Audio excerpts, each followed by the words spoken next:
काली सास गोरी बहू। राकेश का पूरा परिवार काला था, लेकिन समाज में उन लोगों की प्रतिष्ठा, नाम, मान, सम्मान काफी था। राकेश की शादी की जब बात शुरू हुई तो शहर की एक से बढ़कर एक रिश्ते आए। अरे आपके घर हमारी लड़की की शादी हो जाती है तो हम तो समझो गंगा नहा लेंगे। कैसी बात करती हैं आपकी लड़की की अपनी खूबी है।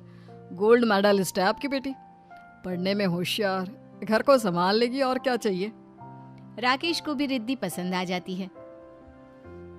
बेटा राकेश, कुछ बात करनी हो तो कर लो। नहीं माँ, आप लोगों को ठीक लग रहा है तो बस ठीक ही है मेरे लिए भी।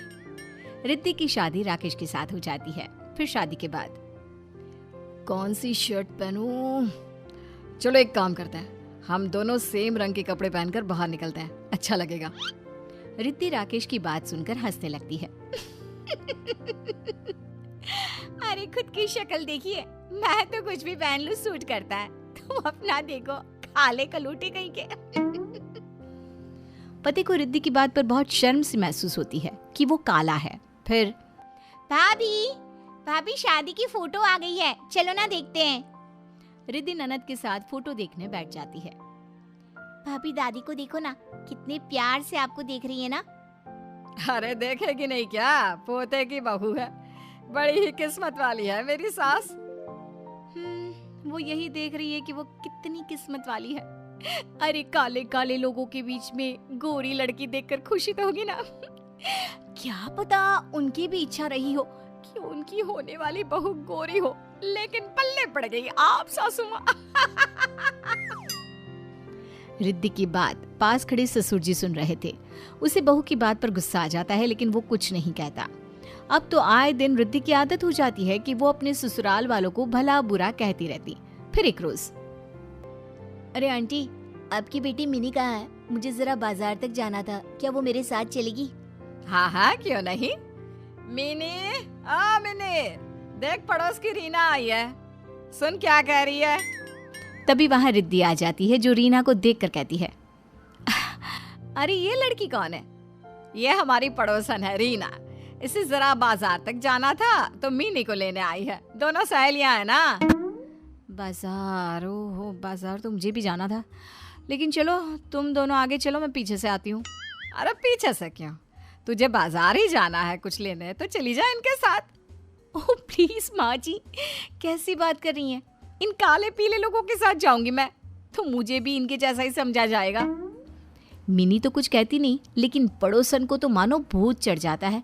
वो तो कमर में दुपट्टा बांध कर रिद्धि से लड़ना शुरू कर देती है। हम लोगों जैसा मतलब कैसा? हाँ कैसा बोलो। अरे कैसी हो, कितनी बेइज्जती करवाने की सोच रखी है। कोई ना, करो करो करो बेइज्जती, लेकिन आज तो सुनकर ही जाऊंगी कि मेरे जैसा मतलब कैसा। सास तो सर पर हाथ रखकर बैठ जाती है। मीनी दोनों के झगड़े छुड़वाने की कोशिश करती है, लेकिन सास उसे रोक देती है। देख बेटा, तेरी भाभी बोलने से पहले सोचती नहीं कि क्या बोलना चाहिए। अब हम तो तेरे भाई का मुंह देखकर चुप हो जाते हैं, लेकिन किसी न किसी को तो इसका घमंड तोड़ना ही पड़ेगा। तू भी चुपचाप तमाशा देख। और जैसा कि रिद्धि के ससुराल में हमेशा होता आया है, जीत पड़ोसन की ही होती है। और अंत में, निकल निकल मेरे घर से, बढ़िया ही काला सा मुंह लेकर। या तो पड़ोस भी काले लोगों का ही है, और जबान देखो, काली शक्ल है तो कम से कम बात तो गोरी कर। ना जी ना, पता नहीं आजकल की लड़कियों को क्या हो गया है, बोली जाती है जो दिल क्या। अरे कायदे कानून नाम की भी कोई चीज होती है कि नहीं? बोली के कायदे कानून, और ये बात भी कौन कर रहा है, देखो तो जरा। एक दिन ननद रिद्धि के पास जाती है। भाभी वो मेरे कॉलेज में ना फंक्शन है, आपकी वो मोर पंख की रंगों वाली साड़ी दे दो ना, शाम को पहननी है। रिद्धि ननद को देखती है और फिर जोर जोर से हंसने लगती है। ननद भी हंसने लगती है।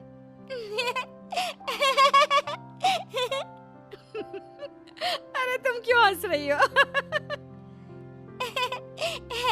भाभी आपकी खुशी में मेरी खुशी है, आप हंस रही हैं तो मैं भी हंस रही हूँ। सास दोनों बहू बेटी को हंसता देखकर खुश हो रही थी, लेकिन वो क्या जानती थी कि ये हंसी बस थोड़ी देर की है। अरे क्या हो गया ननद भौजाई को, हम भी बता दो तो हम भी जरा समझ के हंसे। इनको इनको मोर पंख के रंग वाली साड़ी चाहिए। शक्ल कलौटे कौवे जैसी, लेकिन साड़ी पहनेंगी मोर पंखी वाली।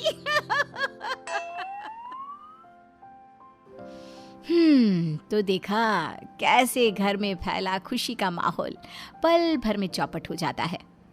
अच्छा, तो इसलिए हंस रही थी तुम? बेटा मिनी, ये लो 5,000 रुपए, जाकर बाजार से अपनी पसंद की साड़ी ले लो और फिर शाम को तैयार होकर बाकी को दिखा देना कि कौन कैसा लगता है।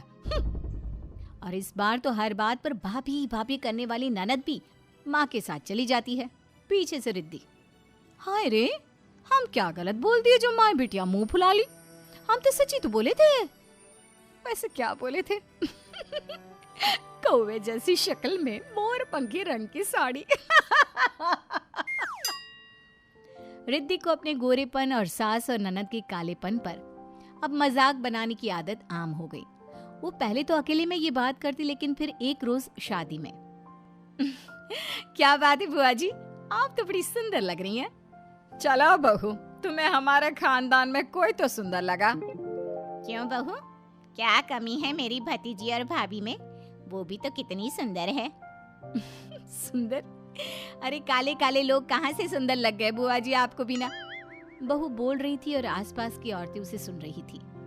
माँ भाभी को रोको ना, मुझे बेइज्जती फील हो रही है। भाभी ऐसे क्यों बोल रही हैं?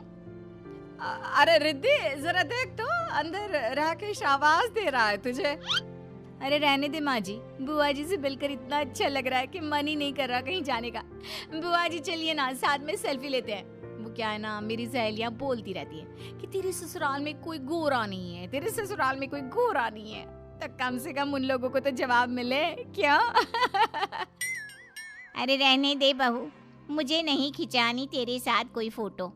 मेरी भाभी और भतीजी के साथ खींच तू मेरी। वैसे भी आज मेरा मायका मेरी भाभी ने संभाला है, नहीं तो कोई गोरी आती तो उसकी जबान भी ऐसी ही चलती। आओ भाभी, अरे दे खींच फोटो। बात तो बुआ की सही थी, भाई गोरी हो और ऐसी जुबान हो तो क्या फायदा। अब रिद्धि को बेइज्जती महसूस होती है। वो पति के पास जाती है। सुनो जी, जरा साइड आना। अरे क्या है ये, तुम्हारी बुआ तो बड़ी घमंडी है। मैं देख लूंगी इसे, आज के बाद हम लोगों के घर में ये घुस भी नहीं पाएगी। कैसी बात कर रही हो? बुआ के बिना तो मैं कभी नहीं रह सकता।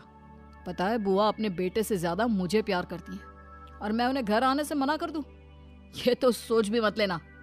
वैसे हुआ क्या था? हुआ क्या? तुम भी सुनोगे तो तुम भी कहोगे कि मैं सही बोल रही हूँ। अरे मैंने तो उनके रंग रूप की तारीफ की थी। अरे भाई कोई तो दिखा तुम लोगों के खानदान में गोरा, तो उल्टा मेरी ही क्लास लगा दी, मेरे साथ सेल्फी तक नहीं ली। अरे ना ले सेल्फी, अब तो इनके साथ मेरी जूती भी ना ले सेल्फी। पति समझ जाता है कि आदत के अनुसार उसकी बीवी ने रूप रंग की बोली सुनाई होगी उसकी माँ बहन को। वो शांत रहता है। पूरी शादी में रिद्धि को कोई नहीं पूछता। रात को वो लोग घर आते हैं। घर आकर, माँ जी ये लीजिए लाल मिर्च, जरा फटाफट नजर उतार दीजिए मेरी। वो क्या है ना, आज इतनी सुंदर लग रही थी, कहीं किसी ने नजर ना लगा दी हो। सास मुंह बनाकर बहू की नजर उतारने में होती है कि सामने मिनी आ जाती है। माँ पता नहीं क्यों मुझे भी अजीब लग रहा है, जरा मेरी भी नजर उतार दो। रिद्धि को तो बस मौका मिल जाता है। तुम्हें कौन नजर लगाएगा? अरे तुम तो काली सी हो। देख बहू, बहुत हुआ, तेरी नजर उतर रही है ना। मिनी बेटा रुक जा, भाभी के बाद तेरी भी नजर उतार देती हूँ। सास बहू के उतारे मिर्च आग में रखती है, लेकिन कोई बदबू घर में नहीं फैलती। थैंक गॉड मुझे नजर नहीं लगी। सास फिर मिर्च लेके मिनी की नजर उतार कर जैसे ही आग में रखती है, पूरे घर में मिर्ची ही मिर्चों की महक फैल जाती है। हाय रे, मेरी बेटी को कितनों की नजर लग गई थी। अरे इसे किसकी नजर लग गई? ये तो काली कलोटी है, ऊपर से पहन कर भी गई थी लाल रंग।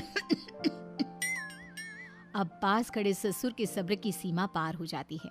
वो बहू से कहते हैं, बहू तुमने उस दिन अपनी सास को बुरा भला कहा, लेकिन मैंने कुछ नहीं कहा। पर क्या तुम जानती हो, जिस कमाई में मेरी बीवी ने मेरा साथ दिया और आज यहाँ तक लाकर खड़ा कर दिया, जिस मीनी को तुम बोल रही हो उसके पैर पड़े तो मेरी तरक्की इतनी हुई कि आज तक नहीं रुकी। मुझे नहीं पता था कि इतनी पढ़ाई लिखाई करने के बाद भी तुम्हारी सोच यही होगी। राकेश, तुम अपनी बीवी के साथ यहाँ से निकल जाओ। मैं अपनी बीवी और बेटी की बुराई किसी के मुंह से नहीं सुन सकता। ससुर, जो कि हमेशा रिद्धि को बेटी की तरह रखते, उनके मुंह से ऐसी बात सुनकर रिद्धि रोने लगती है। मुझे माफ कर दीजिए पिताजी, मैं समझ नहीं पाई थी, मुझसे गलती हो गई। मैं आज के बाद ऐसा नहीं करूंगी।